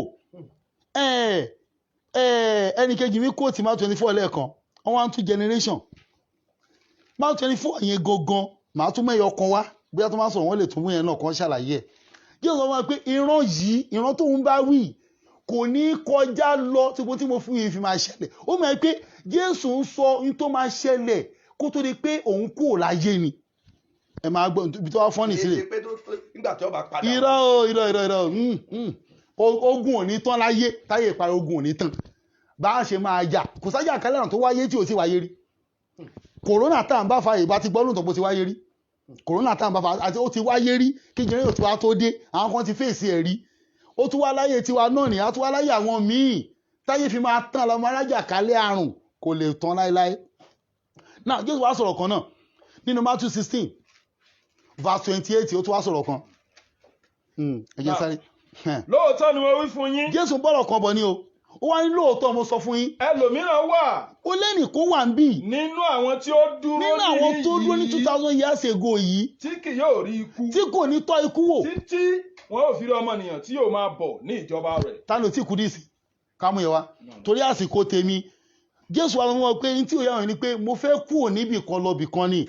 Ká lọ ka John chapter 16 John chapter 10 verse 16 Jésù ní àwọn ìran kan wà tí wọ́n sínú agbo tí màá lọ mú wá ìjíjẹ pé òun máa lọ jáde wọn lọ kó àwọn kan wọlé wá. Ìyá àdúgbò bẹ́ẹ̀ torí àsìkò. Àdúpẹ́ èlé pẹ́ láti gba ìbéèrè ṣùgbọ́n arákùnrin Adébísí Adélékè wọ́n ń sọ̀rọ̀ sí ti ẹ̀sọ̀ láàrin ìṣèlú péréte ṣùgbọ́n kankan tí a fi ìdí rẹ̀ múlẹ̀ lórí ọ̀rọ̀ tí arákùnrin Ustaz Jamiu Adégúnwà tí wọ́n sọ ni pé òjíṣẹ́ ni Jésù o a sì gbé kalẹ̀ Ọlọ́run sì rán wá ṣùgbọ́n fún àwọn ọmọ Ísírẹ́lì àwọn ará Ísírẹ́lì ìkankan tí ẹ ń bẹ ní ọkàn mi tí mo tún fẹ́ béèrè bẹ́ẹ̀ bóyá kí arákùnrin Adébísí Adélékè kí wọ́n tó sọ̀rọ̀ Ànábì wa Muhammad sallallahu alaihi wasallam ibo ni wọ́n gbé wọn kalẹ̀ sí ṣé wọ́n gbé wọn kalẹ̀ fún ọmọ Nàìjíríà ni. Nínú Quran chapter 34 verse 28 àyà méjì ló sọ bẹ́ẹ̀ ẹ jẹ́ kí Quran gbé wa. A kò ṣe é ní òjíṣẹ́. Ọlọ́run wọ̀ Muhammadu a ṣe é lójíṣẹ́ fún àwọn ìran kan ẹ máa gbọ́ gbàǹgbé 34:28. A kò ṣe é ní òjíṣẹ́ bẹ́ẹ̀ni. Bí kò ṣe àyàfi sí gbogbo ènìyàn. Gbogbo ẹni tó bá ti ń jẹ́ èèyàn. Láti jẹ́ olùfúnni ní ìró ìdùnnú. Àti olùkìlọ̀. Fún ṣùgbọ́n ọ̀pọ̀lọpọ̀ ènìyàn ni kò. Mi ò mọ̀ ìgbà tó di Quran chapter 21 verse 107 ọlọ́tún sọ̀rọ̀ kan bẹ̀. A kò ṣe é ní òjíṣẹ́. Bẹ́ẹ̀ni. Bí kò ṣe ìkẹ́ àánú. Fún gbogbo ayé. Tó mo yọ tí mo fẹ́ yọ arákùnrin Adébísí Adélékè kò sí àríyànjiyàn wípé gẹ́gẹ́ bí ọ̀rọ̀ tí arákùnrin Ustaz Jamiu sọ wípé òjíṣẹ́ ńlá ṣùgbọ́n wọ́n ní ibì kan. Bẹ́ẹ̀ni. Kí ni ẹ fẹ́ sọ lórí ilé? Ìyẹn kọ́ ni mo fẹ́ sọ ìyẹn kọ́ ni ta fẹ́ sọ ń bí lónìí tá à ń sọ ń bí lónìí eléyìí ń sin ẹ ti gbé lọ síbòmíì n tá à ń sọ gangan ni pé ǹjẹ́ Jésù ń padà bọ̀ ká fìdí ẹ̀ múlẹ̀ gbogbo ohun tẹ́ ẹ ti sọ látẹ̀kan yìí a ti treat tẹ̀síwájú a tún gbà mí láwòkó ni a ti digress nìyẹn ẹ jẹ́ kí n fìdí ẹ̀ múlẹ̀ pé Jésù ń padà bọ̀ ní ti Jésù sọ now Jòhánù orí 14 ẹsẹ̀ kìíní sí ìkẹrin n ta fẹ́ sọ̀rọ̀ lórí gangan ni mo fẹ́ sọ̀rọ̀ lórí gbogbo ètò kù ló ní ìdáhùn àjẹtẹ̀ ti treat ẹ̀rí lórí bí ṣùgbọ́n ẹ má dá mi padà sẹ́yìn bí ìgbà tí a fẹ́ kí ká mú eléyìí tá a fẹ́ mú ìgangan kárí mú ni now Jésù sọ fún àwọn ọmọ ẹ̀yìn ẹ̀ ó ní do not let your heart be troubled trust in God trust also in me in my father's house are many rooms if it was not so I would have told you I'm going to prepare a place for you and if I go and prepare a place for you I will come back and take you to be with me that you also may be where I am now ó sọ fún àwọn ọmọ yẹn pé òun lọ pèsè àyè lẹ́bẹ̀ẹ́ fún yín òun sì ń padà bọ̀ kẹ́yìn náà kẹ́lẹ́ wà níbi tí mo wà now ẹ jẹ́ kí n wo Revelation 1:7.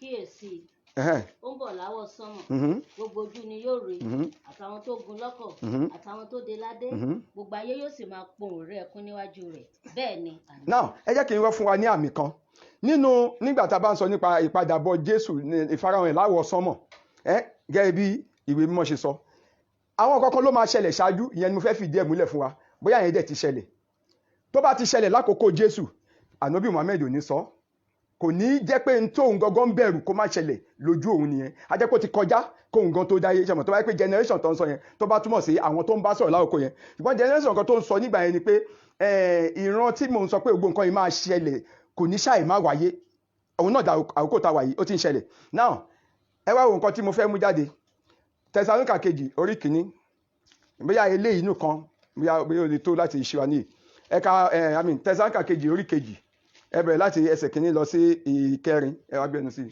nítorí náà mo.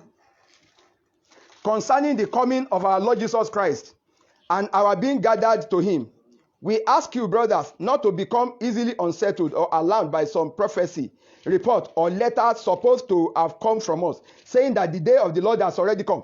Àwọn kan ti ń sọ bẹ́ẹ̀ wípé Jésù yẹn ó ti dé pé so kò dé mọ́ pé kò sí pé ó tún dé mọ́ àwọn kan ti ń sọ ṣáájú kẹ́ tó máa gbé ìtẹ́ ìgbọ́lé ni kò sóhun tuntun lábẹ́ ọ̀run náà àwọn agbọ́n tí wọ́n sọ fún wọn don't let anyone deceive you in any way for that day will not come until the rebellion occurs and the man of lawlessness is revealed the man doomed to destruction he will oppose and will exalt himself over everything that is called God or is worshipped so that he sets himself up in God's temple proclaiming himself to be God ìyẹn ni antichrist antichrist oníṣàlàyé máa wà tí wọ́n ń pè ní dajjal kò ní ṣaláì má dé before kí dídé Jésù yẹn tó now ǹjẹ́ tó bá yẹ pé àkókò ìyẹn ti wá ṣẹlẹ̀ tí antichrist dé nígbà bóyá ó ti ṣẹlẹ̀ kí láyé àwọn ọmọ lẹ́yìn Jésù tí Jésù ti wá dé tí ò ti ní wá mọ́ ṣùgbọ́n antichrist yẹn kò tí ì dé ẹ jẹ́ kí n wo àdúrà tí ànábì Muhammed máa ń gbà ẹ jẹ́ kí n wo 2740 hadith Buhari and Muslim number 2740 ẹ tẹ̀ dúró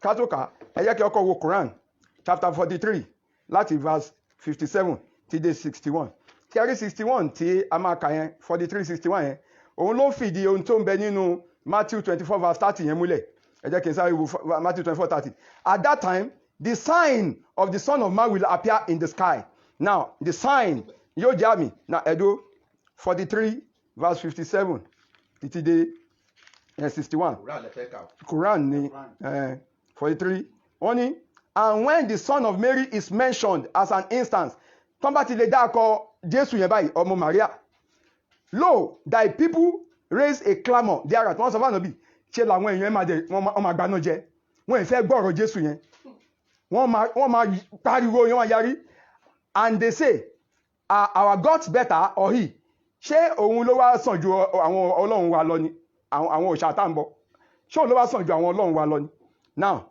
wọ́n ní they mention not this to thee but for the sake of disputation nay but they are a contentious people wọ́n máa tako ẹ tọ́ba ìdí pọ́n sọ̀rọ̀ Jésù báyìí àtakò dé nǹkan sọ fún wọn nìyẹn now wọ́n wá ẹwà verse 61 yẹn wọ́n sọ fún wọn pé but verily it was a sign of the hour òun ni àmì ọjọ́ tá à ń sọ yìí òpin ayé tá à ń sọ yìí òun ni àmì òun lẹ́kẹ̀rí nínú Matthew 24 verse 30 yẹn at that time the sign of the Son of Man will appear in the sky now ẹ jẹ́ kí n wá ka nǹkan tí mo sọ pé 24:70 nípa ntí àjọ àti ànábì máa ń gbà tó ní kó má bá wọn láyé antichrist wọ́n ní ó máa dé before Jésù ẹ wá máa wò ìyẹn ń gbàdúrà ládùúrà yẹn pé Ọlọ́run jọ̀ọ́ má jẹ́ kí antichrist kóhun experience ẹ̀ 24/70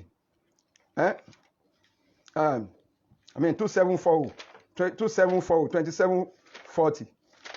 2740 Aisha, may Allah be pleased with her, narrated that the prophet used to say, "My Lord, I seek refuge with you from the laziness, old age, and being indebted. My Lord, I seek refuge with you from being tortured in the hellfire." I no be bẹ́ẹ̀ rí iná pé Ọlọ́run jọ̀ọ́ má jẹ́ kí n wọná. Ẹ gbọ́ kí Jésù gbàdúrà wí kọ́ ló máa kó wọná rí. Now, má jẹ́ n wọná. Now, má jẹ́ kán torture mi nù náà. From the affliction in the fire and the torture in the grave, I seek refuge with you from the evil of the affliction in the grave and the evil of the affliction of Messiah Ad-Dajjal. Ó ń bẹ̀rù Antichrist pé kó má dé ní tójú èèyàn máa rí. Now, kò fẹ́ experience ẹ̀. Now, ẹ jẹ́ kí n wo 1913. Ẹ máa gbọ́ nǹkan tó sọ fáwọn èèyàn wípé tí Jésù bá dé kí lẹ máa ṣe ẹ̀yin ìmáàmù yín ṣọ́n lè gbà yín kí ló máa ṣẹlẹ̀ sí 1913. The descending of Jesus, the son of Miriam, peace be upon them. Now, Hadith Buhari and Muslim, number 1913. Abu Huraira, may Allah be pleased with him, narrated that the messenger of Allah said, "How will be your matters when the son of Miriam will descend to you and your imam is from among you?" Kí ni ọ̀rọ̀ yín ó ṣe já sí? Nígbà tí Jésù yẹn bá dé tó sọ̀kalẹ̀ dé wá bá yín, àwọn ìmáàmù yín tó sì wà láàrin. Náà kí ni nǹkan tá à ń sọ? Tó bá jẹ́ pé àkókò tí Jésù sọ yẹn ni ó ti mọ, wọ́n dẹ̀ sọ pé Antichrist ó máa dé before. Ẹ wo iye ọdún tí Jésù ti lọ sí ànábì Muhammad tí yẹn sì tún sọ̀rọ̀ Antichrist yẹn, ara nǹkan tó máa jẹ́ àmì. Ó rí pé Jésù ó sì ń padà bọ̀. Ìyẹn àwọn nǹkan tó máa ṣẹlẹ̀ nìyẹn kí Jésù kó tó farahàn. Yẹn mo kàn sọ lẹ́àpẹrẹ kan láti pé àkókò ń lọ. tó mo fẹ́ ṣe ojú òpó láti gba ìpè gbọ́ kí tó gba ìpè sà ìbéèrè kan bẹ tí mo fẹ́ béèrè ní ṣókí lọ́dọ̀ kó tó di pé a lọ gba ìbéèrè nítorí lẹ gbàgbọ́ wípé àwọn kan ń pé Jésù ń padà bọ̀ bẹ́ẹ̀ni àwọn kan wípé kò padà wá bẹ́ẹ̀ni níbo lẹ́yìn dúró sí. kò padà wá tọ́lá díìsì tó ń mú wáyà díìsì tí ò lálàáfíà ni ó takò àyà Kùránì ọ̀dà ó takò àyà Kùránì. ẹja sí báyìí wọ́n ní Jésù wípé Jésù ń gbà tí ń lọ sókè ẹ̀yin náà gbàgbọ́ pé o ò sí kò kú. ó kú o ó kú pé ó jíǹde. kò jíǹde rárá ó kú yanyan ni. ẹ jẹ́ kí a ṣe àyẹlẹ̀ fún àwọn aráalé. ó kú yanyan ni. ó kú kò jíǹde. kò jíǹde rárá kódà ó ti rí sàárì ẹ̀ ní Jerusalem ẹ̀mí ẹ̀ ló lọ òkè ọ̀run ẹ̀mí ẹ̀ ló máa ń lọ. ẹjọ́ tó bá ti di wípé àwọn mùsùlùmí kan sọ pé torí nínú Kùránì wọn ni wọ́n ń claim pé kò kú wọ́n ló kàn jọ bẹ́ẹ̀ wọ́n kàn jẹ́ kó jọ bẹ́ẹ̀ lójú wọn ní Quran 4:157. Now tí ẹnìkan bá sọ tí tó bá yẹ pé ànábì náà sọ èyí tó wà ní Quran yẹn fún ẹnìkan wá ń sọ lónìí wípé àlòtú wá kú ṣe pé ó ń takò aṣáájú rẹ̀ nìyẹn. no Quran sọ pé ó ti kú ni. wọ́n sọ pé àwọn pa ọmọ Isa mamẹ́rẹ́ náà. Ọlọ́run ni wọn kò pa. náà wọ́n lọ́kàn gbé lọ àláìfù ni so ẹ̀yin sọ́ọ̀sì nǹkan tó sọ ní 458 ni. àlòkù ẹ̀mí ẹ̀ lọ́lọ́run gbé lọ ẹ̀mí ẹ̀ ẹ̀mí ẹ̀ ni.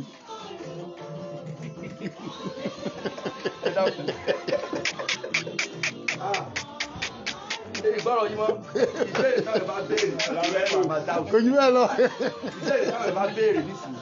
ẹ nà ọ́ lọ́wọ́ dáhùn ẹ nà ọ́. a dúpẹ́ fún Ọlọ́run lórí ètò ìfẹ́ òtítọ́ fún ti òní ibi tó sì gbàyọ lónìí yóò ti jẹ́ ẹ̀kọ́ fún gbogbo wa òwe títí ìtọ́jú. ẹ jẹ́ kí n lọ gba ìbéèrè ó kàn ẹ̀yin ará ilé torí pé ọjọ́ ń lọ bó ló ti rí lọ́dọ̀ tiyín kí lè ròyìn nípa tí a gbé wá lónìí jẹ́ Jésù ń pa. Hello ẹ káàbọ̀ sórí ètò ìfẹ́ òtítọ́. àmì o ẹ ṣeun ta ni sọ̀rọ̀. tọ́ tó. àgùntàn rí ibi mo kàn fẹ́ fàyọ ni pé kò sí níta rí ṣe nínú àríyànjiyàn kò sí nǹkan tá a fẹ́ mú bẹ̀. ṣé àti kírísítẹ̀nì àti mùsùlùmí láti ka Kùránì tàbí Bíbélì ẹni tí ò bá mọ Ọlọ́run dáadáa tí ò tilẹ̀ ní ọ̀rọ̀ Ọlọ́run dáadáa á tún mẹ̀kí nǹkan mi torí ìṣubú àti ìgbédìde inú Bíbélì ló wà ìṣubú àti ìgbédìde inú Kùránì ló wà tó ẹni tí ò bá wá lóye àti tí Bíbélì tàbí Kùránì yóò kàn máa ṣe àwọn èèyàn lọ́dọ̀ ni kí Olúwa kó ràn wá lọ́wọ́ ẹ̀kọ́ tẹ́.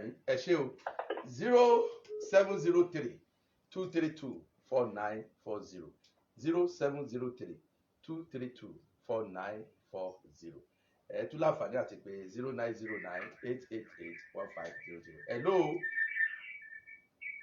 hello eléyìí rẹ ẹ kú òbí rédíò yẹn dákun bẹ́ẹ̀ bá pè wá 0703-232-4940. hello ẹ káàbọ̀ sórí ètò olùfẹ́ òtítọ́. àmì o. tọ́ ẹ káàbọ̀ sórí ètò sá. ẹ ṣeun. níbi pé oúnjẹ bá ti gbà ẹ kì í mú ṣe sìn oúnjẹ bá ti gbàgbọ́ nú rẹ̀ ó di mú ṣe sìn ọlọ́run ní fún wa lẹ́yìn tí mi lé ní sọ pẹ̀lú ẹ̀mí ló ṣàkíyèsí. ẹ ṣeun adúpẹ́ èrò àwọn aráalé ọ̀làgbà lónìí 0703-232-4940 ọ̀fẹ́ ẹ̀ mọ̀ wáyé rí lórí afẹ́fẹ́ ṣùgbọ́n a sì dúpẹ́ fún ìpàdé àlàáfíà yìí. bẹ́ẹ̀ni. hello ẹ káàbọ̀ sórí ètò Inspiration FM 100.5 náà la wà ní American Quarters ní Ìbàdàn. ẹ káàbọ̀ sórí ètò. hello. ẹ ṣeun. ìwé ìgbàlódé orí kẹrìnlá ẹsẹ̀ kí. kí ló wí. ẹ̀pọ̀ ọlọ́run gbọ́ ẹ̀gbà mi gbọ́ pẹ̀lú. níbi tí wàhálà mi ọmọ ìgbòho wà ìgbà méjì bẹ́ẹ̀ ni bá sọ fún mi nítorí èmi lọ́gbọ̀n ìgbésílẹ̀ fún yín pé mi ti náà bẹ́ẹ̀ náà ìgbà pẹ̀lú òun ó tún padà wá láti wá kó oyin lọ àbí kò yé ní. ọ̀dà ẹ̀yin gbàgbọ́ pé yóò padà bọ̀ wá kó wa ẹ ṣeun àti ẹ̀tí kálẹ̀ kan ẹ ṣeun ọjọ́ ń lọ. ẹ ṣeun ẹjá tún gbọ́ èrò ẹlòmíì 0703-232. hello. ẹ kó ètò ọlọ́run àyìn lọ́wọ́. àmín. tí mo lè sọ́ndẹ̀ ni pé ó kálukú tó bọ̀ lọ jẹ́ ìdílé rẹ̀ àti kùránì ìwò dáadáa. ṣùgbọ́n tẹ́lẹ̀ wà nígbàgbọ́ nínú tí kùránì sọ ó náà ni pé wọn ò pa Jésù wọn ò sì kán ní pé Jésù ó ti padà wá nígbà tí sáà náà sọ nìyẹn. gbẹ̀kẹ́ ṣe pé bọ̀ wá kó àyànfẹ́ kankan o ní túbọ̀ wá ṣiṣẹ́ tó ti kù tí ò ti ṣe parí ni. ẹ kú ètò ọlọ́run àyìn lọ́wọ́. ẹ ṣeun ẹ̀mí náà nígbà tí à ń ṣe àwẹ̀ wọn. hello. ẹ káàbọ̀ sórí ètò olùfẹ́ òtítọ́ o. ẹ ṣeun. ara àwọn mùsùlùmí ní ó gbàgbọ́ pé padà bọ̀ ló sọ̀rọ̀. bẹ́ẹ̀ ló sọ̀rọ̀ ẹ bẹ́ẹ̀ ni. hello agbọ́ isa. naam.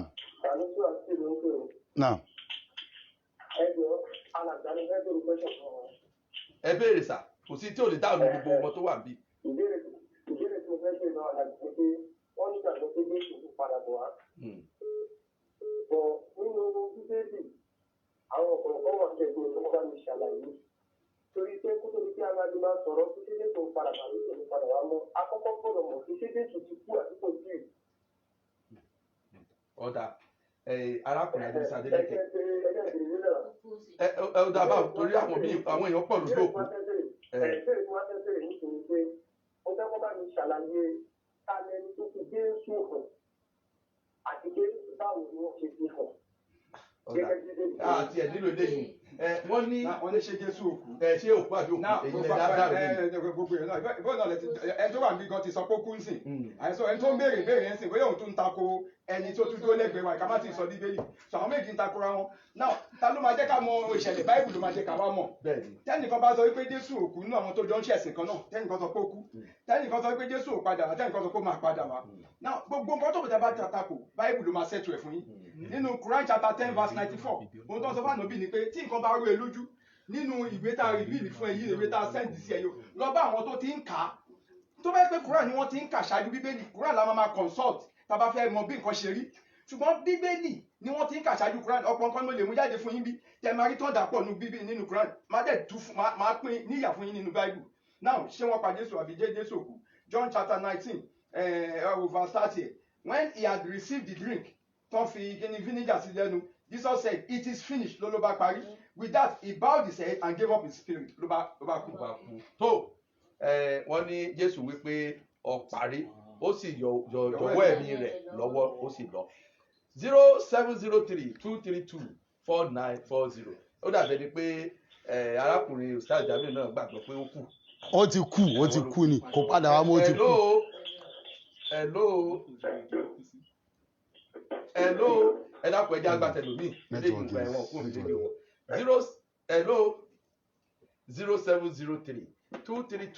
0703-232-4940 ǹjẹ́ Jésù ń padà bọ̀ náà ni àwọn hello Hello? À ń gbọ́ yín sà. Hello? Ọ̀dà ẹja gbọ́ tẹlòmíì tí ó bá Hello? ká gbọ́ tí wọ́n bá lè lò ó. Àwọn ní àwa ń lò ní ṣùgbọ́n àwọn ò lò lọ́hùn. Wọ́n gbọ́ wa ni. Hello, ẹ káàbọ̀ sórí ètò. Ẹ káàsán sá. Ó kọ yín.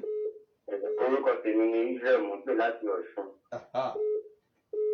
Gẹ́gẹ́ bí ìbéèrè tí ẹni tí ó pè tí olùkémi tó wọlé tó sọ fún òun fẹ́ mọ̀ bóyá Jésù kú. Ẹ wá béèrè tí yá dáhùn. Àìsàn múlẹ̀ pé Jésù kú. Ó sì jíǹde. Gẹ́gẹ́ tó sì wà nínú Al-Quran Mọ́ríámọ̀ ìyẹn Surah 19 chapter 19 verse 33. Ó ní I was born with peace and I shall die and be brought back to life with peace. So ìyẹn kọ́kọ́ sì jẹ́ múlẹ̀ pé Jésù kú ó lè jíǹde.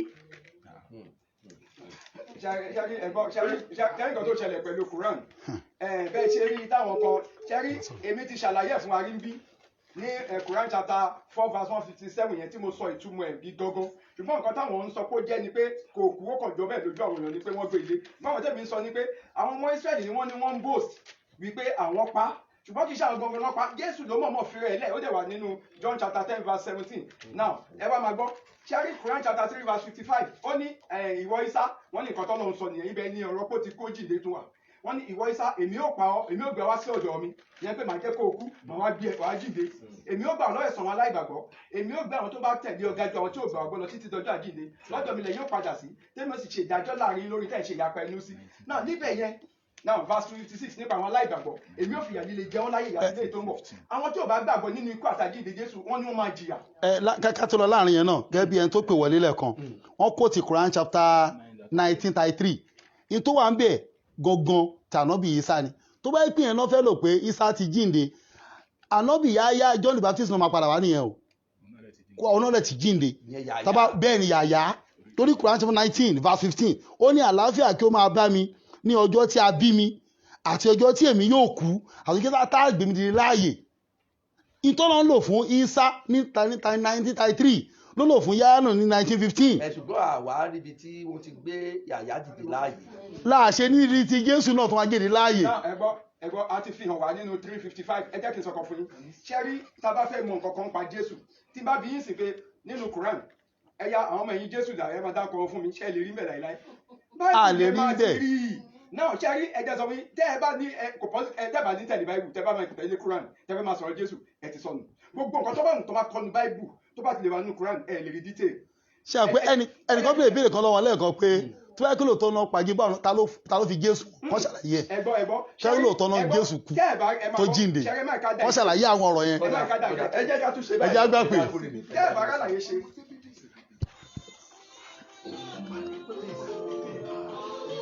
ọjọ́ ti lọ fún tòní ọ̀daràn lẹ́yìn méjèèjì ọjọ́ ti lọ fún tòní o ìgbà ìbéèrè kan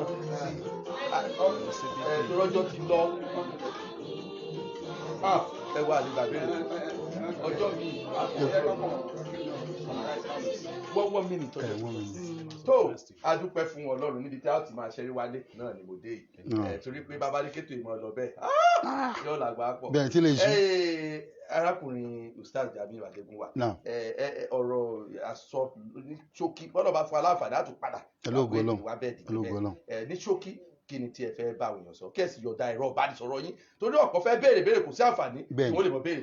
bẹ́ẹ̀ a kí gbogbo àwa tí a ti wà lórí ètò látẹ̀kan mo dẹ̀ gbádùn Adébísí náà ọ̀tá àjọ sọ̀rọ̀ látẹ̀kan nítorí kò máa rọ̀ wá ni pé ṣẹ́rí ìta ń ṣe àtakora wa à ń fi ìmọ̀ yẹra wa ni tó yẹ pé lè Nàìjíríà encourage kò ní sí jẹ̀sìn láéláé oníkálukú á dúró ní ìdúró pé ìtàfà yìí sọ mo fara mọ́ ìtìpá sọ mo fara mọ́ kò fàjà rárá ká má tanra wa jẹ mùsùlùmí lèmi Jésù ní wa mọ́ ìgbàgbọ́ tèmi nìyẹn wọn ò dé lè mú mi sí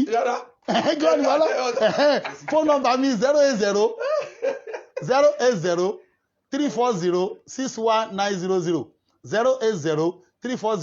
340-61900 nọ́mbà ẹlẹ́ẹ̀kejì tí yóò bá wọlé 08028000999 08028000999. arákùnrin Adébísí Adélékè. ẹ̀jọ̀ tí mo kàn fẹ́ sọ ni pé ohun tó bí ìpàdé yìí torí pé èmi àti arákùnrin mi ohun tí mo pè wọ́n fún tàbí ó ń sọ̀rọ̀ ni pé kájọ rìkọ́ọ̀dù ìbéèrè kájọ béèrè ìbéèrè kájọ ìjù sórí íńtánẹ̀tì fáwọn èèyàn láti gbọ́ ṣùgbọ́n wọ́n ní àwọn fẹ́ láti wá sí orí ètò yìí ni kí n gbà wọn láàyè wọn dẹ̀ ní no problem pé kò sí nǹkan tí a lè gbà láàyè now aláfigbà wọn láàyè ibi pẹ̀lú ètò à ń ṣe yìí a ò ní ráàyè láti kọ́ àwọn èèyàn lẹ́kọ̀ọ́ dáadáa jẹ́ pé gẹ́gẹ́ bí gbé ètò ìkalẹ̀ àwọn nǹkan tó yẹ ká máa mú gbogbo tó wà tí mò ń sọ jáde mo á fìdí ẹ̀ múlẹ̀ ní bíbélì ẹni tó bá ń takò tó wà ní bíbélì òun ló ń ṣe àṣìṣe so nǹkan tí bá ń sọ àfi tí ò bá sínú bíbélì so tó bá ti wà ní bíbélì àyè ò sí fún mi bí láti lè fi ṣàlàyé fáwọn èèyàn dáadáa so ẹ̀wọ̀n ni pé irú àríyànjiyàn yìí ó lè má wáyé mọ́ ó lè má wáyé mọ́ so bàbá máa ṣe à lè ṣe níta. bóyá ká ṣe báyẹn ká mú jọ a sì pé àwọn èèyàn ká fi sí Ìbàdàn gan ká wá ṣe ń bàdàn ní gbangba. so ẹjọ dára bá sọ̀rọ̀ ẹjọ ti lọ. Olúwa yóò ràn lọ́wọ́ so mo tún sọ lẹ́ẹ̀kan sí tá a bá fẹ́ mọ̀ nípa ànábì Muhammed àdìsí la máa kà tẹ́lẹ̀ kọ́ máa sọ pé kò gbádùn á jẹ́ pé báwo ló ti mọ̀ pé ànábì Muhammed gan exist rárá ibẹ̀ náà ló ti rí so ó sọ pé kò exist so Olúwa yóò ràn lọ́wọ́ adébísí adélékè ló kọ́ mi lẹ́ẹ̀kan sí olùfẹ́ òtítọ́ ẹ̀rọ bá ń sọ̀rọ̀ mi ní 08038087068 08038087068 àlàáfíà Ọlọ́run kó máa bá wa. tó adúpẹ́ fún Ọlọ́run fún ètò tòní ìfẹ́ adélẹ́gàn ló kọ mi o èmi ń lọ lónìí yìí tún padà wá lọ́jọ́ mẹ́jọ pẹ̀lú ògo Ọlọ́run ẹ̀fọ́ ogun tẹ́ bá fẹ́ mọ̀ 08034352253 08034352253 ó dàbọ̀.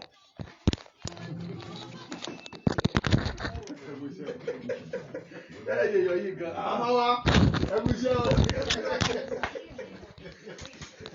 ó sábà yìí náà ojú tí wàhálà ó kà fẹ́ mu tí wọ́n lọ wọ ẹ̀yìn. ẹ kú iṣẹ́ ẹ kú iṣẹ́ ẹ ti ká sóyún gan o kí ló dé. iṣẹ́ wa ni.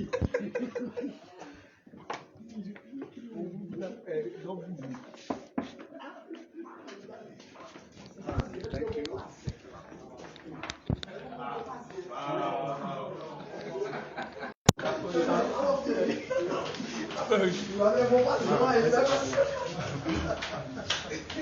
wọ́n ẹ̀kọ́ gà fún sẹ́dílì ọmọ sẹ́dílì mo ní tí kò òun mú ní fẹ́fẹ́ bèrè kí ni òun èdè ìwọ omi tó mi lọ yìí.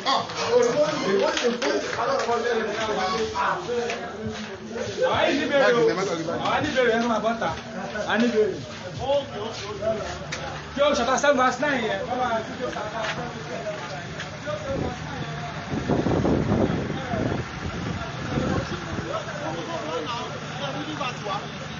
ẹ bèrè lọ́wọ́ wọn.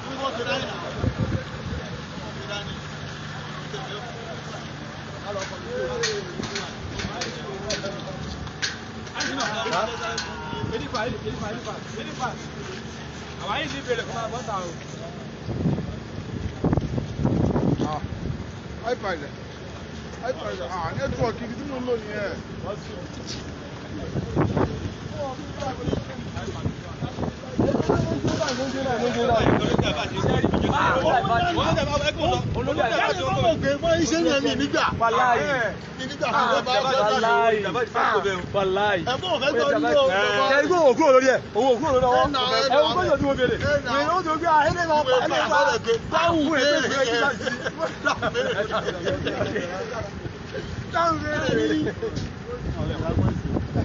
sí wàhálà bóyá ó pè yín bóyá sọ̀rọ̀ lórí tìta yẹn kan ọ̀gáráìsì fọ́ọ̀mù mo dẹ̀ bẹ̀rẹ̀ ó lè fi ẹ̀ bó ṣe wọ́n máa gba bọ́ọ̀lù ìta gbangba yẹn náà òyìn náà òyìn náà tó fàyè ẹ̀jẹ̀ sí i táwọn yẹn bá rí lórí Facebook tó rí lórí YouTube wọ́n á tún pè é gé ẹ nà ẹjọ́ òní bóyá wà ẹ program onígbàrún program lẹ́nu àríjọ́ mẹ́ta ní nígbà ìtọ́jú àwọn yẹn wọ́n máa ti sọ̀rọ̀ ẹ̀ gan. ó ti bí inú bí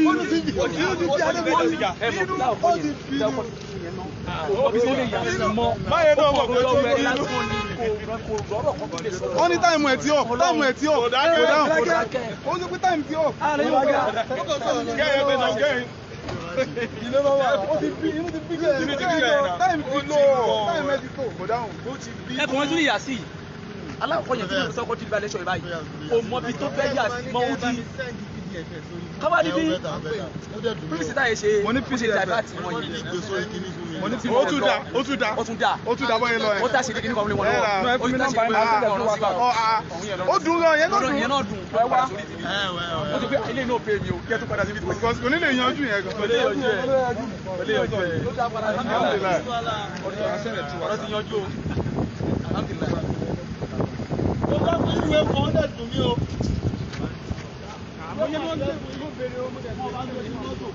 ẹ ṣe dáadáa o. kò sí mọ̀mọ́ lábẹ́ ẹ̀mẹ̀ rárá ni. ẹ ṣe dáadáa o ẹ wá gbàgbé ọ̀rẹ́ fún mi àkìlọ́dé. ẹ mọ̀ kó dání o. mo ní kó gbé o ṣẹ́ẹ̀kì wọ́n mo ní kó gbé.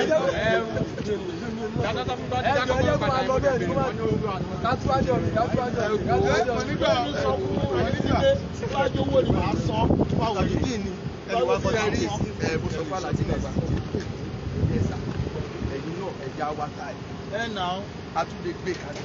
I tell you you see organize on next is good. Jerry tó ta nẹ́ẹ̀sì ní ká gbọ́ àgọ́ yìí. Of course. àmọ́ tá à ń ṣe nílẹ̀. ó ṣe gbá náà tí mo bá gbọ́ kàn mú mi sí.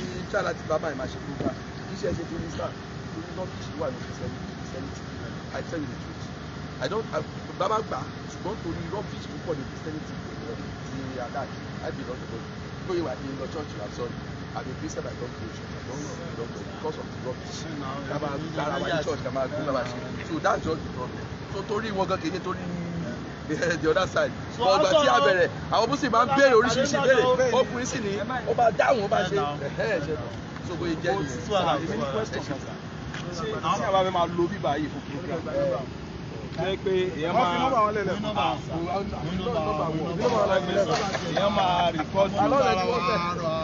máa rìkọ́dù program tó ẹgbẹ́ 30 minutes èèyàn máa rìkọ́dù èèyàn wá play bóyá every month èèyàn máa wá láti máa answer gbogbo question táwọn èèyàn bá ní. ṣe rí àwọn ẹgbẹ́ program báyìí èmi mo bá ẹ bá ti ṣe synopsis tábà ti wá yàrá ti bẹ̀rẹ̀ program yìí náà lọ́wọ́ máa ṣe láì fi máa jẹ́ recorded program láì ìyẹn náà máa submit your NBC and everything so láì pé recorded ni o máa jẹ́ recorded lọ náà ni etiquette wá tó wá ní program yìí orúkọ ẹ̀ ní o tí ó máa ṣe rèé o tí ó máa ṣe rèé o yóò sì jẹ́ recorded o yóò jẹ́ live o yóò jẹ́ kíkọ́ ṣe rèé. wọ́n èlò ni 1 hour yín bí. that depends at least for 1 hour now. irú eléyìí bẹ́ẹ̀ ṣe 25,000. That is per week. Our program kan tó bá ti láti. Per week kan 7,000. yẹn chipu. So no ó pọ̀ jù bẹ́ẹ̀ lọ ní orí ní wọn o but they bá go through maybe somewhere like. okay dọ́dọ̀ ni but they bá go through mo dey bá yí get tariff yẹn. ẹ bá get 1 hour. but then pé owó yẹn pọ̀ bẹ́ẹ̀. mo ní ní 1 hour. but ní no inside that you can talk to manager please approach ẹ máa bá yín sọ̀rọ̀ ẹ sọ̀rọ̀ lórí fóònù mo ní ní 1 hour ẹ máa ṣe bá débi tí náà lé. àwọn ọmọ ẹni tí ó ní evidence ẹni wọn máa ṣe náà ẹni náà lè máa present adébísí nínú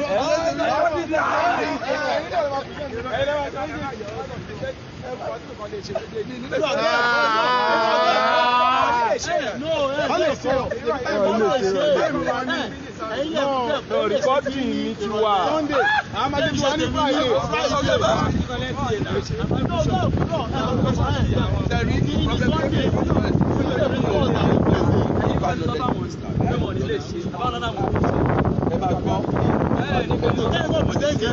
Recording ni àwọn máa sẹ́ndẹ̀ sí ẹ̀ẹ́dẹ̀ play ẹ̀. Mo wá rí pé rubbish pọ̀ and when I see someone like fully correct I know details about it. I know many things about it. ẹ̀yẹ́ rọrùn ó rọrùn kò sẹ́ni tí ò lè present ẹ jẹ́ ìwà ìfọ̀fọ́ àtàmì ọmọ afáàtàmì àti Sunday da kò sódò fúlọ́nà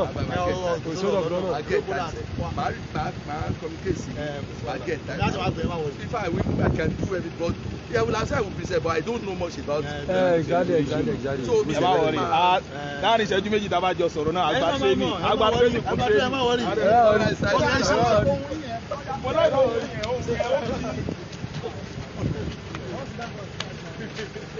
ọ̀dẹ́tọ̀ bá ń wó mi èmi.